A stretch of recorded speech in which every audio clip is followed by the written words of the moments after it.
Yo, what's good, everybody? And thank you for tuning in to another Tyler Perry Sistas review. If this is your first time coming to my channel, welcome. If you are a returning family member, then you already know what it is and what it always will be. Be sure to like, comment, share, subscribe. Tell somebody to tell somebody if you choose to. But if not, just sit back, relax while we get into this thing. And this is the review for season 9, episode 3, entitled Having Faith. This is probably going to be the shortest episode review I've ever done. So I'm going to make sure to include some other things that I have seen in my comments and that some people have DM'd me to make this video just a tad bit longer. It ain't going to be that long, but trust me, we need it because I don't have much to say. This episode here, of course, we are still in it's just another sad love song era of Sistas. And what we witness in this episode is that Karen, it's confirmed that she loses the child that she has with Zach. And she was able to hold her daughter for the first and last time with her sisters around her bed. And it was such a beautiful moment, but it was such a sad moment. And Karen named the child Forever Taylor, which I thought was so cute. But she was able to do that and, give Ebony Obsidian all the things for her portrayal from episodes 1 through 3, specifically for season 9. Give DeVal all the things for his portrayal of Zach in episode 3. The way that man was able, oh Lord, when Zach told Fatima or asked Fatima, why would God do me like that? Why would he do me like this? I almost caved in because it's such a sobering question. And it's a question that many of us have asked or cried out at some given moment of time in our lives when we believe that things are being done to us unjustly and unfairly, and we just can't believe that God is allowing certain things to happen. And he told Fatima she was just so perfect and she fit in my hands and she didn't even get a chance. I was emotional this entire episode. That scene just about broke me, but when they brought the baby in for Karen to hold, I was done after that. I said, y'all finally got my behind to cry. I cried on the episode a few years, it was a lot of years ago, in season 2, but I was done. I was so emotionally drained after watching this episode. And it was just sad. It was just sad all the way around. They got us with this dramatic pause when Miss Lisa comes and she's like, girls, and everybody is looking at her like, okay, tell us what's going on. What is it? What's going on? And then they went to a commercial break. Baby, I could have threw my shoe at that TV because what y'all not about to do to us is that. I understand this was for the dramatics, but it wasn't good for our blood pressure. Please don't do that to us. Never again, as long as this show was on, because you about to make me damage my own stuff. That was team too much, but I get it. You know what I'm saying? I understand, and I get it. And it was such a beautiful moment as well between Zach and Aaron when they were about to go in for the surgery, and Aaron emotions was all over the place. He was trying to pray. He couldn't finish his prayer, and Zach was able to step up in that moment. And when Zach said, hey bro, you can't hang up on God. I thought that was hilarious because that was so Zach, and he was able to finish the prayer. And I thought that was a beautiful moment of brotherhood among Zach and Aaron, because it's few far and in between that we get moments where they are actually in a zen place, in a place where their egos are not running rampant. So I am excited to see the relational dynamic shift with Aaron and Zach. And also, while I'm here, I'm going to pause because I don't have much else to say about this episode. Well, let me get all this up. When this thing first opened up, to see Andy and Sabrina both screaming for someone to come in and help while Karen is down there cold blowing, I said, baby, if one of y'all don't run out this room and go get somebody, because the fact that y'all are in this room, the door is closed, and y'all are screaming is not going to do anything. But thank God for the monitors. Thank God when things go wrong and the people at the nurses station get whatever alerts they need, because why y'all ain't go get... Jesus. I said, we have Andy and Sabrina, the two who are overly charged and governed by their emotions. These are the ones that y'all leave Karen alone with. It ain't funny, but I said, just say y'all want her to die without saying y'all want her to die. Because y'all leave her in the room with those two. Baby, let me tell you something. Don't ever put me anywhere with just Andy and Sabrina. Because, baby, it ain't going to work. We ain't going to make it. Whatever's happening, we're going to end up on the short end of the stick, baby. We're not making it with them two, okay?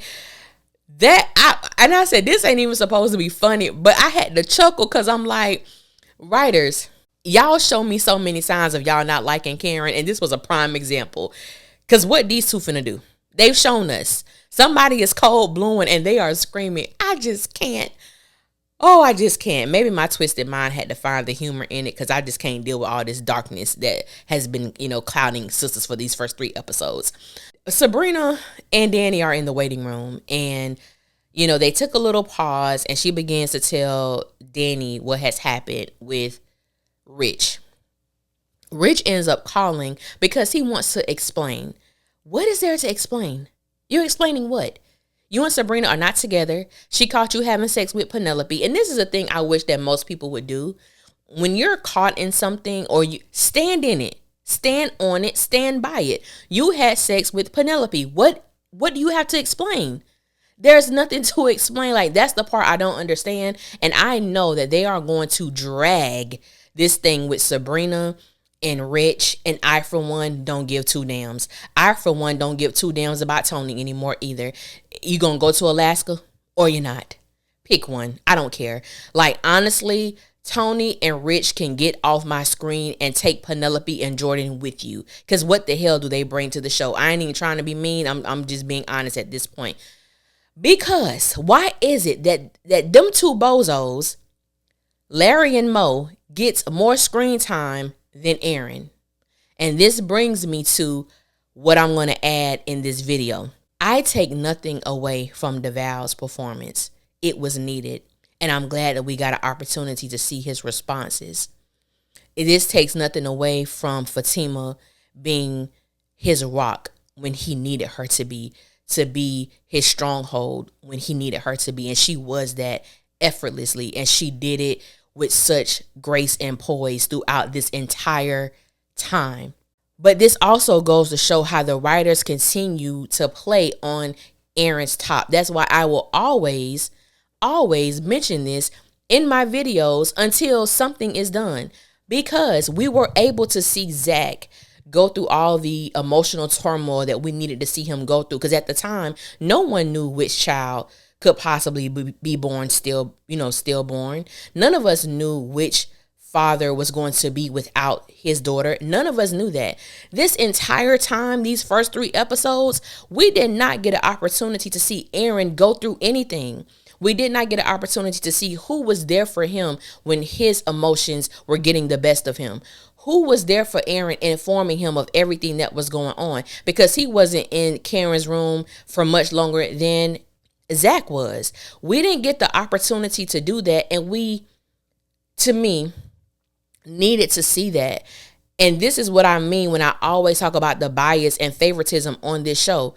Aaron is a huge variable in this equation. He's one of the fathers too. So why were we not able to see his journey throughout this whole thing? And that's the stuff that pissed me off about Sistas, and about not even the show. It's about the writers, because it's done intentionally. These are not things that are done, just for happenstance. These are things that are intentionally done. You're in the writer's room. You have shown to me that there is no interest in what Aaron has been going through during this time. This is also the woman who he's with, the woman who he's building a life with, and we don't get to see anything. That is wild to me. That is absolutely wild to me. So that's why I will always bring it up. I don't care who gets mad.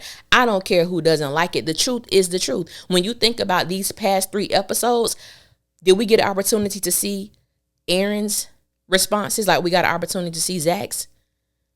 No. Were we able to see the worry? Were we able to see him contemplating? Is it my child? Is it Zach's? I don't know. Even if they would have had Miss Lisa being that person for him, we didn't get an opportunity to see that. And I hate that. I hate that the writers do that. I mean, I strongly, and I don't even really like using the word hate like that, but I absolutely hate it. I despise it. I really do. Now, I don't know if we're going to be able to see Aaron's journey after the fact, but it would have been, to me, great to see him express himself, how he's feeling, what he's going through, the tug of war on his heart, just everything that Zach was able to convey, that he was able to cry.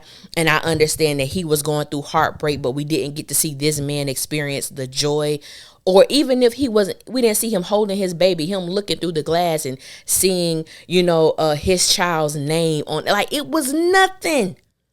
It was absolutely nothing. Y'all, I just had to get that out. Thank y'all for coming to my TED Talk, because what? That's it. That's it. And if you have not listened to my episode 4 trailer breakdown, I am going to, it should be up right now. Click on that mug, because I'm pissed off at, baby, these writers be pissing me off, because the first thing we see when Karen comes home from the hospital is Pam saying, there she is, let me see them babies. I know y'all don't like Karen. Writers, I get it. And I want to thank everybody in the comments, because I don't follow these writers for many reasons. I don't follow them. But to know that you have writers who tell people who they shipping, tell people who they rooting for, tell people who they are diehard fans of. They are diehard fans of Zatima and all. Like, that's crazy to me. And you can be that, but I should not be able to see the biasness and favoritism in your damn writing. That's why, baby, I hope Baby, I hope season 10 is it, because I don't know how much of this I have left in me. I honestly don't.